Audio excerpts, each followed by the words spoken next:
Dəyərli izləyicilər, bildiyiniz kimi Güllər balamızı bir neçə aydır ulserativ kolit xəstəliyindən müalicə etdiririk. Bağırsağındakı sancılar təbii ki dözülməzdir.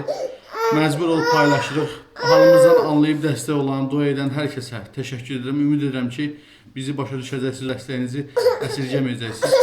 Allah heç kimə bizim kimi çarəsizlik nəsib eləməsin. Kömək olan, olmayan hər kəsə ancaq xoşbəxtlik arzu edirəm. Biz də təbii ki balamızı xilas eləmək istəyirik. Ona görə sizdən maksimum şəkildə dəstək olmağı rica edirəm. Ümid edirəm ki harayımıza səs verəcəksiniz, dəstək olacaqsınız, dua edəcəksiniz. Öncədən hər birinizə təşəkkür edirəm.